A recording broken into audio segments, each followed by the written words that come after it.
Beachside Tech Talk here with my friends Ted and Nigel, my son Malakye, brother Dan. My name's Ian Utile. We're here at 1340 AM KOMY, home of Schoolhouse Radio, and we're excited to bring you another wonderful conversation around our optimistic view of technology, where it's at, where it could go, and some of the things that inspire us from the past. Good morning, gentlemen.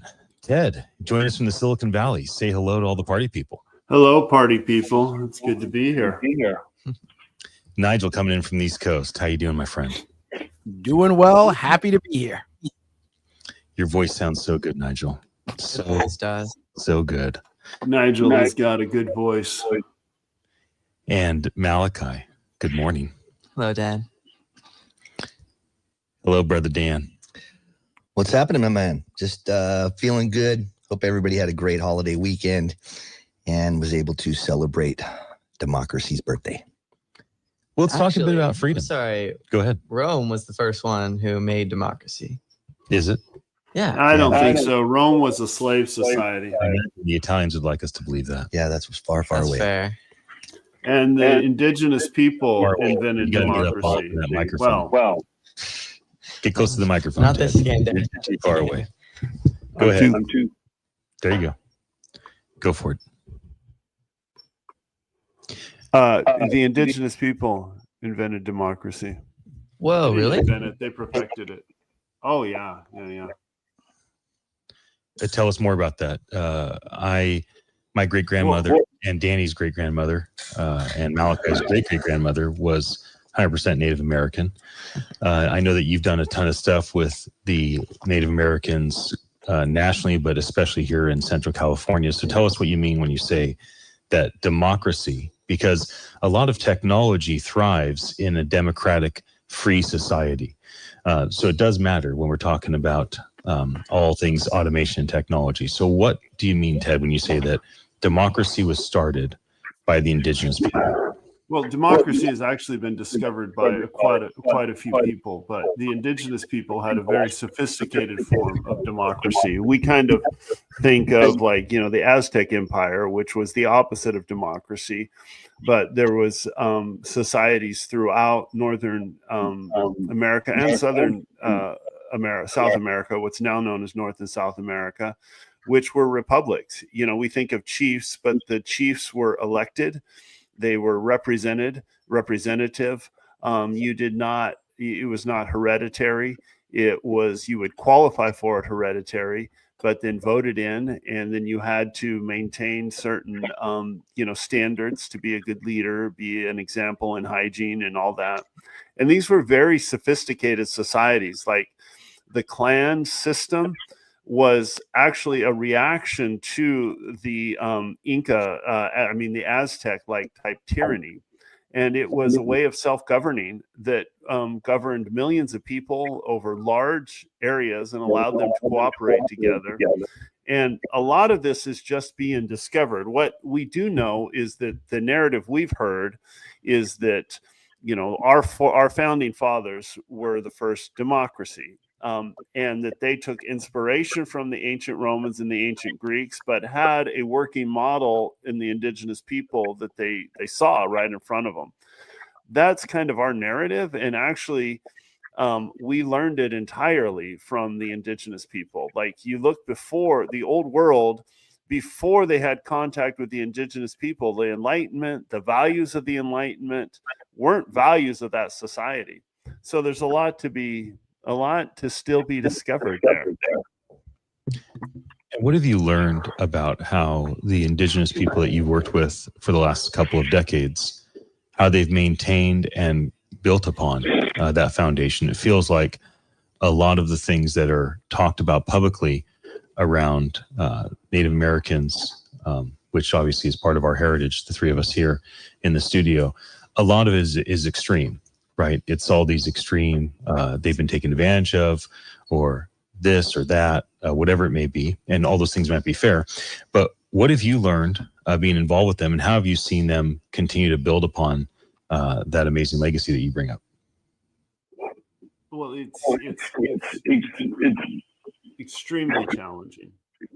They have gone, they're the survivors of a genocide, whether that was intentional or unintentional. We don't need to get into the politics of that, but that was the results of it. But like examples of it, their attitude towards family, like one thing that took me a while to learn is they refer to each other as cousins. And like, wait, is that really your cousin? You have a lot of cousins. Well, in their society, you know, if you're a distant cousin, you're family. Another thing is like the way they treat their children, and this is one of the tragic things of like when we took the children out and made them lose their identity. But like if there's a child in the tribe who is, you know, born from whoever, when that child is in need, they didn't necessarily need a formal foster care system or whatever, because any elder in that tribe would see that child as their child. And that's a very beautiful way of how they would care for their children. Of course, all that is under deep conflict and challenges. What I've seen is tremendous fruit of indigenous leaders who bring these values to, you know, to others, and their example of how they've overcome this, and the reconciliation and the depth of healing they've been able to see in their own personal lives. So maybe we spend too much time thinking about technology giving us flying cars and immortal lives. Maybe we should think more about how automation and technology can help stop the epidemic of fatherlessness. Maybe we can be thinking through, you know, how does automation and saving time with technology, how does transparency and accountability through immutable, trustworthy, you know, information and data, how can that lead toward society at large having an attitude where we trust our neighbor and everyone's child is cared for by the rest of the tribe, the rest of the clan? Nigel and Dan, you're both fathers.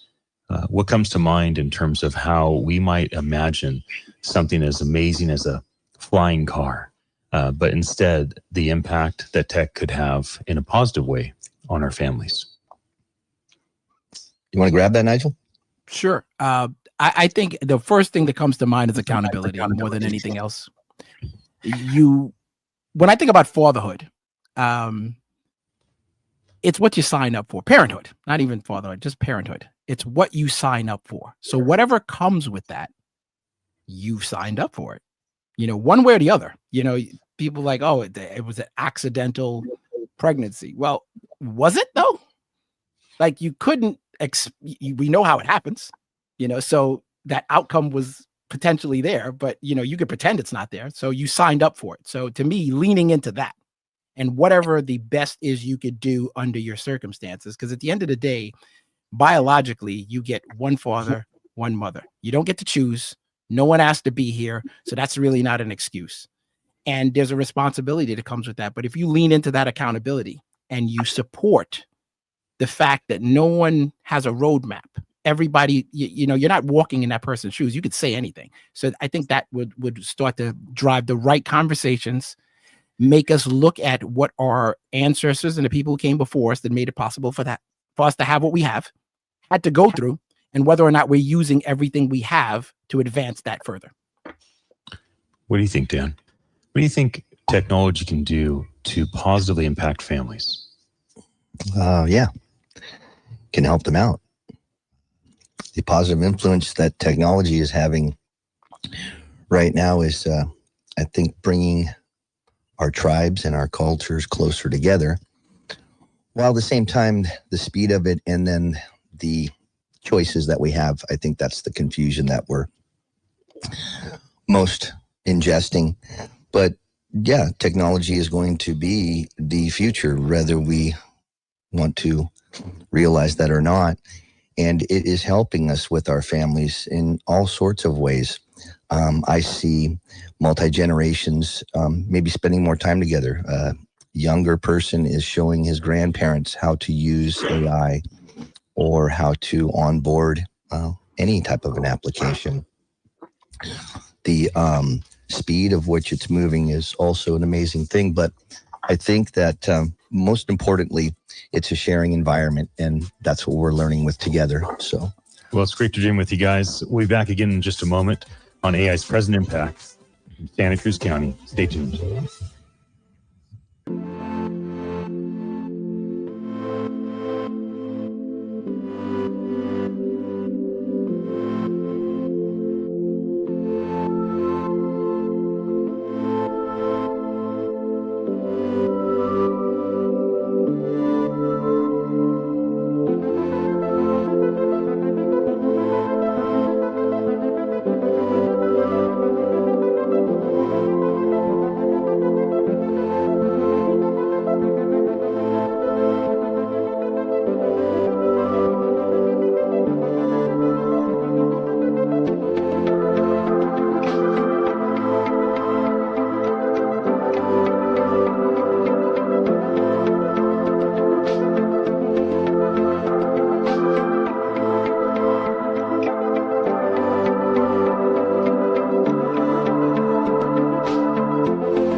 Welcome back to Beachside Tech Talk. My name is Ian Utile. I'm here at 1340 AM KOMY here in Santa Cruz County, home of Schoolhouse Radio. And we're getting ready to dive into our segment on what's happening in AI. And so I pulled some pretty interesting news. We'll start local, and I'd love to get your guys' thoughts on this stuff. So locally in Santa Cruz, there's a Santa Cruz high schooler that did some AI generated art, and it wins a statewide contest. So it sparked debate on creativity and tech, because here you have a high schooler entering a statewide contest, and the high schooler won, and the artwork was generated through AI. So is that co-creation? Is that fair? And so obviously there's a lot of debate on that. So Malakye, maybe you have something from a youth perspective, or Dan, Nigel, Ted, you guys might want to chime in as well. Well, immediately, I'm hyped for the kid. Good job. That's fantastic. You won a statewide championship. Or championship. That sounds like it's boxing, but good job. You made something. And I think personally that co-creating things with AI is going to be the future. As much as it feels weird to not do something completely on your own, it's just using new tools. It's like saying that you can't use Photoshop because that's cheating. You're not actually writing it all on your canvas now. Like, that doesn't mean that you're doing some sort of cheating or that you're not making it. It just means that you're doing it in a new way. And I feel like that's the same way with what's happening with AI. It's just that now you have a new type of interface, and this time it's with words instead of different tools and all of that. Any other thoughts on a young high school kid winning a statewide championship? If not, I have another story I'll share as well. I would say, I think it would be, it's a matter of, where do you go from here? I think it's great that you've won. I think you think about the artists that came before you, and have you used everything at your disposal to get the best result? It's really questioning of what's your best, because ideas come from anywhere. They say there's nothing new created under the sun. But I feel like the question is what's the next step? Is that the limit of what you're able to do? The win by itself is not really, it's good, but is that your best? And I think leaning into it that way, based on what was set up before you, makes a difference. Well, I got another AI story in Santa Cruz. There's a biotech startup, Unnatural Products, and they just announced a partnership to use its AI-guided platform for designing new therapeutic peptides. So what do you guys think about, Dan, Nigel, Ted, the three of you are at the age where, your parents are having to face different things with medication and different things with visiting doctors. Even I am at the same time. But, you think about, do we want AI involved in medicine? Do we want AI involved in R&D and research? At what level do we want that? And is that something that we are wanting Santa Cruz County to lean in? Do we want biotech startups to kind of be AI first? Why or why not? Transparency is the question. Thoughts on that? I think that transparency is the entire part that affects the way you would think and answer that question. Because if it's completely transparent and I can trust that the AI is not going to have some external motive that the company above it has given it, then I know that it's just going to take all the data it has and give me the best thing it can. But then it brings the transparency question. I don't know. What do you guys have to say about that? If I can weigh in, I think, there's huge potential, but I mean, we've got to be, cautious. Like, first, obviously, is it going to make people healthier? But then the data, do we want the mother company owning all of our data and doing so? And what are they doing with that? Who owns that? Personally, I believe we should own our data. But then, having said that, all the HIPAA requirements that are there, I don't know if they're necessarily the best solution. They're certainly very clunky, and they can be more streamlined and easier to use. But I think there's huge potential, but we have to approach it slowly, with caution, do no harm, make sure that these things that help people don't have long-term consequences that we're not sure of. We've got to do studies, all that we do. And then also the ethics of it. Are we going to be transparent? Who's going to control that data? What are they going to do with that? I think going into it, it's going to raise the level of conversation that we have with our doctors. I think that's a true advantage, and I feel like that should be embraced. The fact is, we have the greatest ability ever to get data, process data, and understand in a way that we understand, so that we can have higher level conversations and be more participatory in our actual health. As far as the trust factor, I agree with Malakye. The transparency is huge. But even to add on top of that, it's going to be the accountability. What happens when this data does what inevitably, there's good and bad on both sides. What happens, and who's ultimately, where does the buck stop? And I don't think there's enough of that built in. I feel I want to see that on the blockchain where everybody can see it. Times Square billboard. You can't walk away from it. You're stewarding this. This happened. What are you going to do about it? No excuses. You're getting the big bucks. You got the title. Own it. That's what I want to see. But I think it's all. I think there's a lot of positive in there. How do we get to that point where, from the current point we're at now, how do we get to the point where transparency is key and that is acknowledged by all the big players? The big players will bow to the demands of the market. Maybe not right away, but that is what will happen. If we zoom out on the news and we look at the San Francisco Bay Area as a whole, there's a huge fight going on that's now public between OpenAI, led by Sam Altman, which was supposed to be a nonprofit organization that Elon Musk both named and funded, and now it's become a maximum profit organization from what he says. And then Meta, which was formerly Facebook, run by Mark Zuckerberg. So what's happening right now is OpenAI is known to have the greatest AI researchers in the world. And Meta is now offering some of OpenAI's employees up to $100 million signing package. So what's happening with AI researchers is they are being treated like pro athletes. I wonder if they have agents, helping them get their agreements nailed down with lawyers. And so you have to ask yourself if what's happening today is a fight over talent and the willingness to pay talent as though they are pro athletes or A+ worldwide, movie stars, music stars. They're getting more money than, the CEOs of these companies as signing bonuses. So, we may have our whole entire economic structure in the wrong direction. And so when you want to talk about transparency as a priority, we currently have transparency in that we know what's going on and at this level. There's a lot of transparency. I think maybe the biggest thing we need to see something we don't different know what's going on is nobility. in a deeper level, though.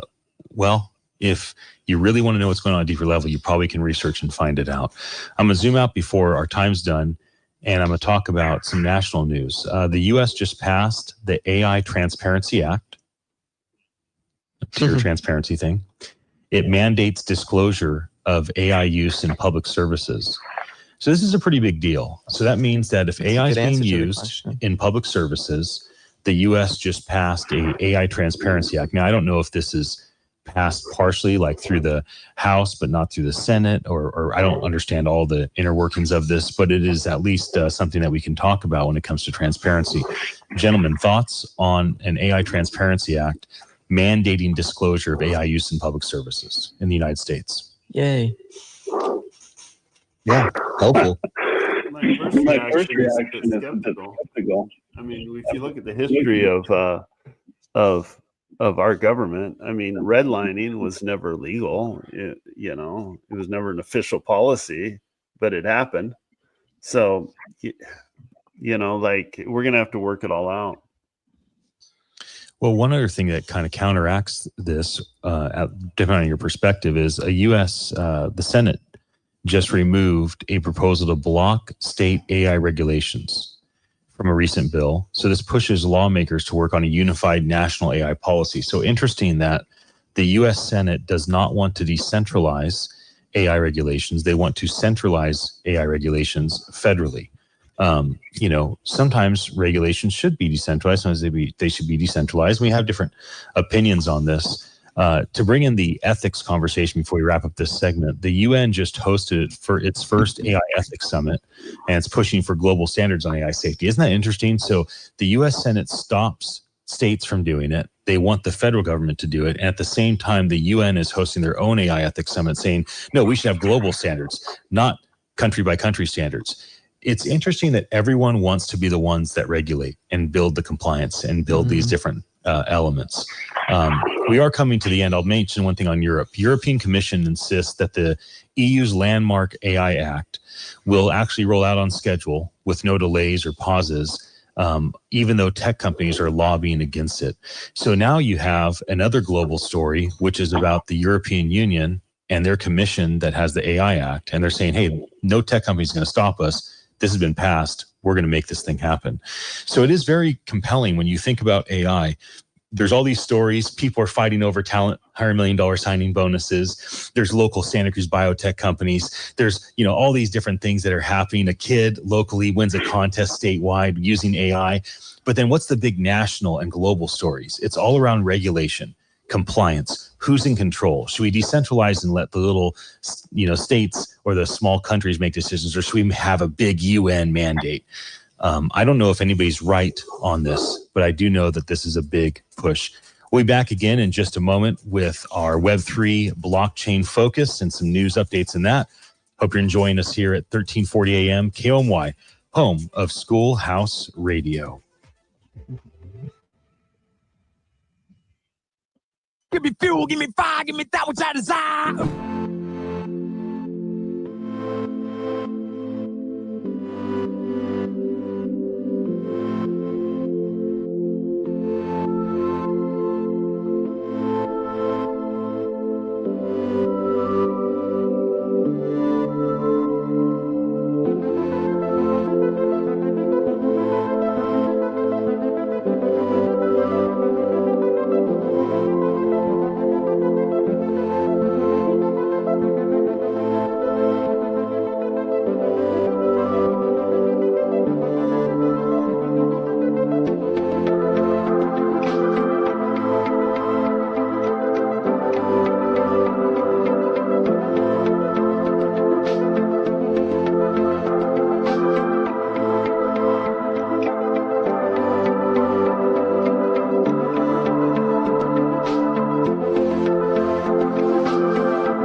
Welcome back to Beachside Tech Talk. My name is Ian Utile.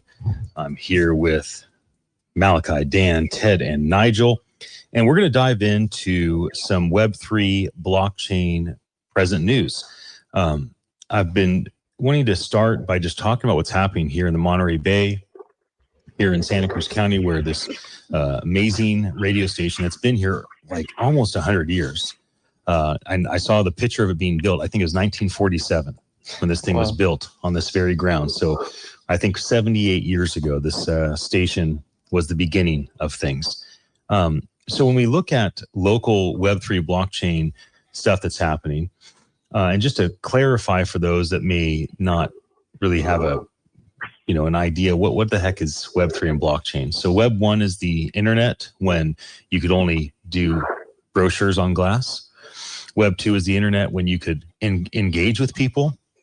You can talk back and forth, leave comments, like, share, interact, post music, share music. And Web 3 is the ability to own digital assets and the ability to have transparency and have everything on distributed ledgers, so it's not centralized control by huge trillion-dollar companies alone. Before I jump into some local news, and maybe we'll zoom out into regional and national, anything that's hit your guys' radar on Web3 blockchain stuff that's happening today, or should I just dive right in? Go ahead, please. One thing I saw was a way that startup founders could already basically, it seems like, pledge part of their earnings, on a blockchain for good. I thought that was a fantastic, use case, if you will, for a particular blockchain, to just in advance do things and then let it, when they cash out or whatever the case may be, it could actually be done for good. So donators, founders equity to community foundation of Santa Cruz specifically was the thing that I was looking through, setting aside 1 to 5% of the founders shares for that endeavor. Awesome. Yeah. A lot of people say, one day when I'm wealthy, I will do these great things. One day when I die, I'll leave my money to these organizations. I always think, you just try to die broke. We should give everything away we possibly can while we're alive and see the impact of it. And if you want to give 50% of your income or 10% of your income to charity and philanthropy, then do it now. Do it now while you are just getting started. And maybe one of the ways that we can institute our noble desires we have before things are actually real and tangible, maybe having something like what Nigel's talking about with the blockchain would make a lot of sense. So local news. Right here in Santa Cruz, there's a co-op that launched a blockchain-based platform for local farmers to tokenize produce. I'm not exactly sure how this will play out, but I do know that if there's anything that can be done for automation with the local produce, the rest of the world will follow.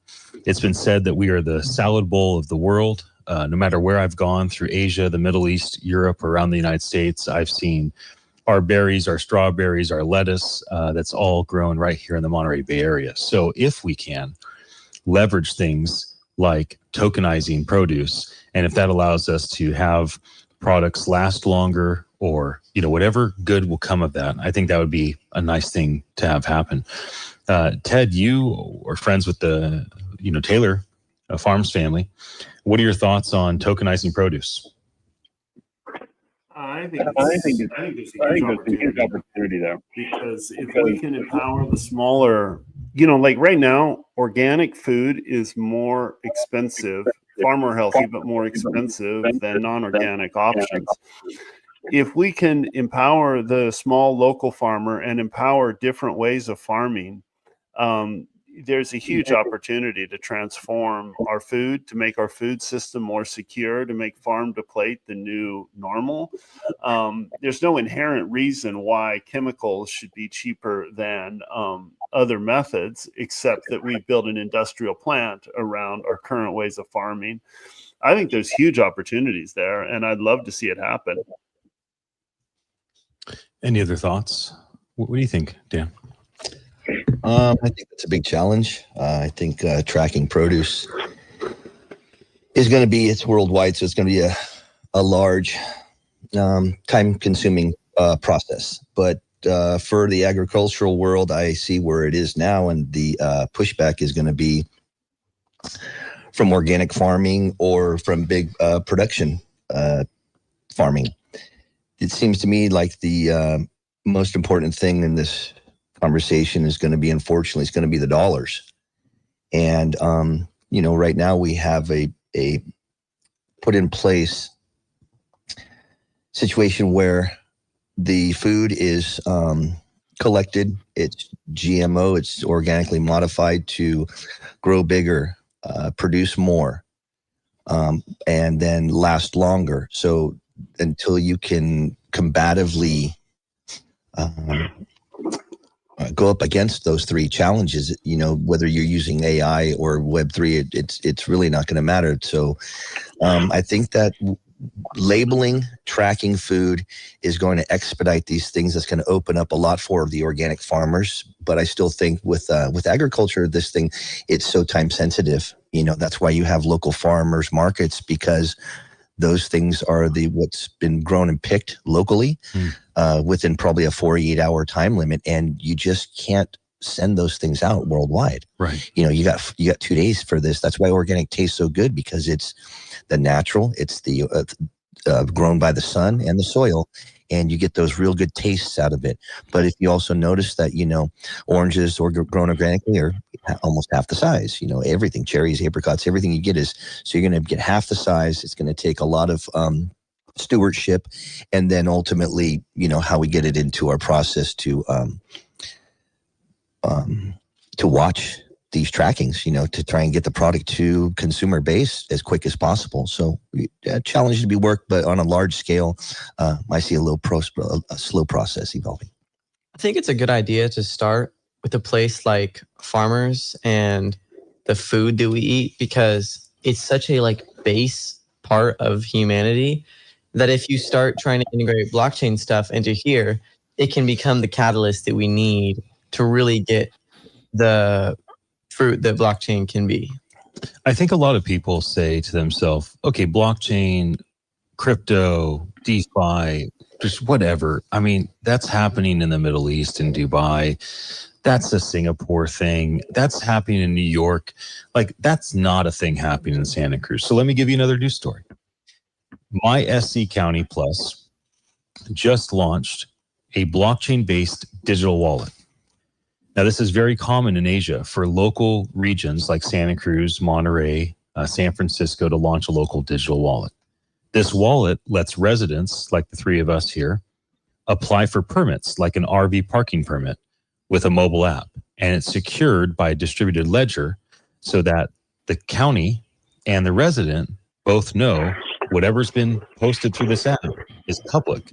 And so this decentralizes the ability to where people that are waiting for an RV parking permit or something like that is not just wondering, did it go through? Has it been seen yet? Where am I in the queue? All of that is now open on an open ledger. So this is like a real case use for using blockchain so that people are not constantly calling the county up like, hey, did you look at that yet? Hey, have you seen that yet? Hey, do I need to put that through again? No, it's like it's awesome. Right there in front of you. And I imagine this will be something that happens commonly there in Florida for Nigel, and of course in the Silicon Valley for Ted as well.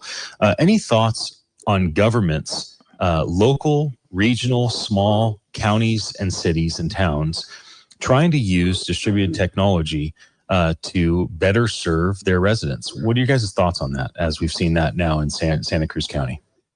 I think people need to jump into this as quickly as possible, particularly small businesses, while they still have an opportunity to do some of it, and not wait for a big conglomerate to basically give them permission. You know, you talked about food before. Like, to me, if I can click an avocado QR code, whatever the case may be, but we can get it more efficient with this over time. We have the technology to do it and the data to do it. But if I can see where that was sourced from, where it went, when it stopped, you know, all that stuff, that would make me feel better. Because right now we put stuff into our bodies all the time that we have literally no clue where it came from. I mean, zero. So anything would probably be better. So to me, this is a great use case. And also I feel like the accountability piece is going to be there too, because it's on a blockchain and everybody can see it. So if you have a parking permit and it's taken 5 weeks, 6 weeks, 12 weeks, somebody's got to be held accountable. Like, dude, what's going on? Let's get on the ball, you know? So I think those are all good things, all positive things. But I think, you know, we have more opportunity than we think for the local individual to utilize these tools and techniques to serve ourselves. And I think as you incentivize it, you know, make it, you know, you can do it the paper way, or you can do it the digital way or the Web 2 way, or you can do it the blockchain way, and you get these advantages. I think that's a great way to start small pilots, be responsible, and go from there. Yeah. Let me mention something regarding local. You know, one thing that's interesting to me is that you have the local area being the home base of Coinbase. Now, Coinbase is the #1 exchange in America, and it's seen as like the ideal exchange to get on if you have some sort of cryptocurrency. Every single layer 1 blockchain, layer 2 blockchain, every single marketplace, you know, anybody that's putting any sort of crypto project together in any way with a utility token or a meme coin, they all want to be on Coinbase. Well, Coinbase is a local business, and they just have put something through seeking SEC approval to offer tokenized stock trading on blockchain. Now, what this would let people do is it would let customers trade digital tokens representing shares in companies. So this is a big potential thing. And the SEC has always had this headwind in America against anything with progress. And now we have this massive tailwind with David Sachs running crypto and AI. And so I would imagine that Brian and his team might actually get this pushed through. Well, there we are. We have our music coming in, meaning we're at the end of the segment. We could talk about this stuff forever. We'll be back again in a moment, try to share some heartwarming stories. Look forward to being back with you here at 1340 AM, KOMY, home of Schoolhouse Radio.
Welcome back to Beachside Tech Talk here at 1340 AM, KOMY, home of Schoolhouse Radio in Santa Cruz County.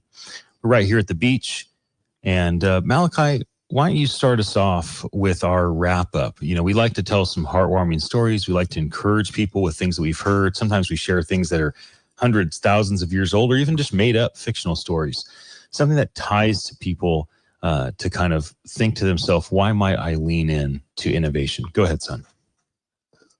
Well, I wanted to first start with asking something that I imagine almost every viewer has already thought in their head, which is, Dad, where does that music come from?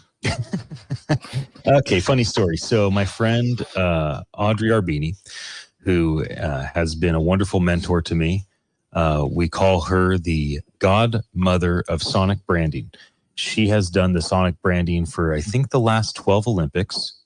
She's done the sonic branding for many of the things that you have. Sonic branding? Sonic branding is a sound that like when Netflix opens up, da-dun, or there's a sonic brand for Xbox. There's one for everything. Yeah. She's like the godmother of sonic branding. She basically created this entire industry, and she's been the leader of this industry for her entire career. And so she and I have a wonderful relationship. And when I was getting ready to do some media thing, I said, man, I really would love to have sonic branding. She's like, oh, my team will make you sonic branding. And so she made that for me right during the beginning of the pandemic. And I just started using it for everything. So I like it. I've used it thousands of times.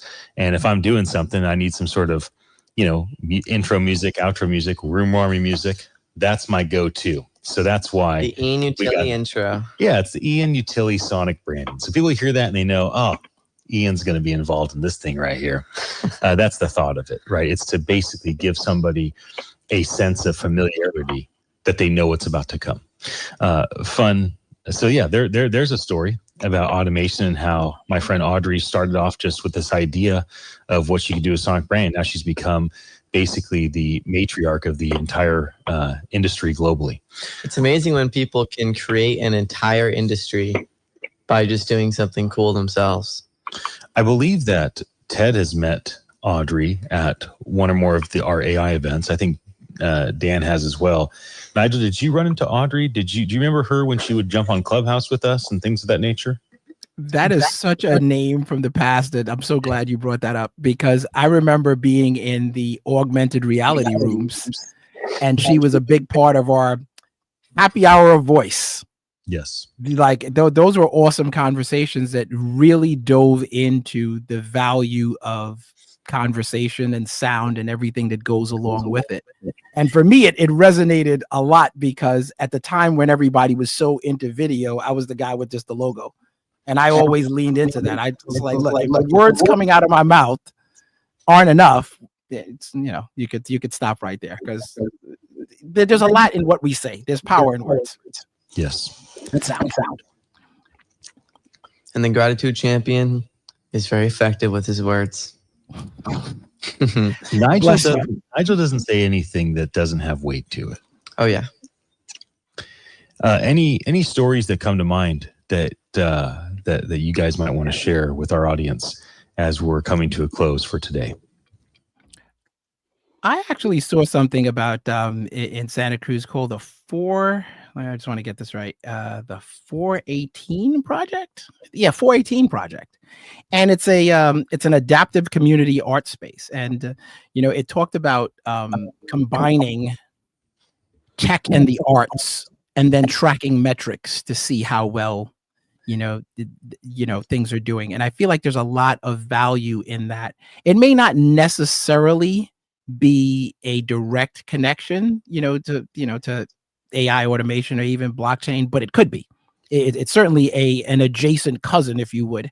And I feel like one of the biggest opportunities that we have is basically taking what we're already doing, in an analog form, and just digitizing it in a way that it is, number one, sustainable, immutable, and making people accountable for it in a way that everybody can see publicly. And I think those are the things that are going to help us to move the needle forward in any way. Yeah, by creating all those little adjacent cousins, as you say, that's what really creates a market for something. Like for the whole AI artwork space, or just artwork and tech as a combination, when you have all these little things that are not directly what you would say is tech artwork, but they're the things around it that build its foundation. There's a global story about Bolivia that has been getting quite a bit of attention. So there's a currency crisis in Bolivia right now, and both people and small businesses are starting to use cryptocurrency as their primary method, whether it's Bitcoin or it's USDT, which is built on Tether. But it's an alternative. It reminded me, I was in Turkey. I was helping to produce an event. I think it was 2022, October. And so we were in Turkey, and I met with the Turkish, fiat currency people. I met with some government people, and I met with the people that ran the big exchanges because they were at our event. And they were telling me, like, none of us use Libra anymore. And I think it was called Libra. That was the local currency. They said there's so much manipulation with the currency that the currency will literally go up and down 30% in a day. Like one day you think you have $1, and then tomorrow you have $1.30. But then the next day you have 70 cents. And it's all this manipulation for people that have lots of money to basically manipulate the market and extract money from the local government or local community. And so they said, we just stopped using our currency. The lira. Yeah, the lira. That was it, lira. So we're just now we're just using USDT, we're using Bitcoin, we're using Ethereum, we're using this token, that token. And then they started telling me other stories that inspired them that they, first saw happen in other regions. There's a lot of regions around the world where people are quote unquote unbanked. And these people have never had a chance to have a bank account. And if they do have a bank account, they don't know if the money is going to be there tomorrow, because the bank could just suddenly decide to take their money and give them some sort of reason. Oh, in our terms and conditions, it says if you don't move money around every day, the money's ours, or whatever weird thing it is.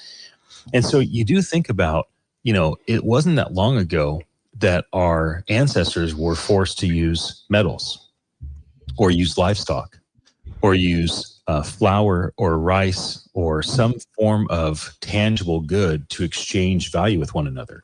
And there's been weird moments where we use tulips or beanie babies to barter and exchange with one another. And I do think that it is interesting how we have all these stores of value. Things like baseball cards have remained a valuable collector item. Things like stamps and coins. Stamps are strange because they're just a piece of paper, right? And there's so many of them. But nevertheless, we've had all these different stores of value. And when it comes to daily transactions, you can see story after story after story of people leaning on not just the fiat currency that they're told to use by their local governments or their regional or their federal governments, but instead creating their own, utility tokens of sort to be able to exchange value with one another. Before we wrap up, friends, anything else that you guys want to mention in terms of stories, maybe stories around what I just brought up in terms of people using alternative currencies in order to exchange with one another? Well, that happened in Argentina during the big crash. They stopped using the local Argentine economy because of the dollar, because it just went through the roof. You'd have to bring it on a wheelbarrow. And prices would not be, they would put numbers. They wouldn't put a price because the price would change while you're shopping. So lots of other things came in to use, like frequent flyer miles or regional currencies in a marketplace would basically be a ticket to get into this marketplace. Those became currency. It's very interesting. And, what do they say? And necessity is the mother of all invention. I think these challenges are a real opportunity for us to see a revolution and, for this whole decentralized to fulfill its potential of really empowering the people and creating a fair, equitable marketplace.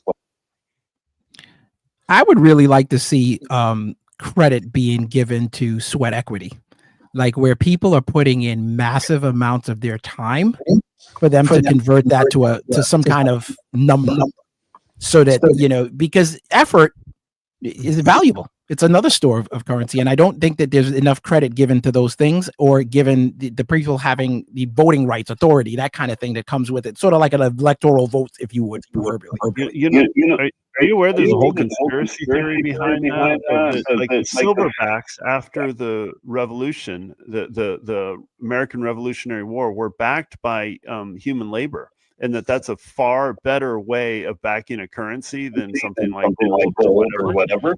And that's one of the reasons why they killed Abraham Lincoln, is to stop that currency transforming the world. Okay. Interesting. Well, I just want to thank my co-hosts, Malakye, Dan, Nigel, and Ted. Your perspectives, as always, make this insightful for everyone listening and inclusive, and I enjoy it so very much. Thank you for joining us here at Beachside Tech Talk, 1340 AM, KOMY, home of Schoolhouse Radio. Thank you, everybody.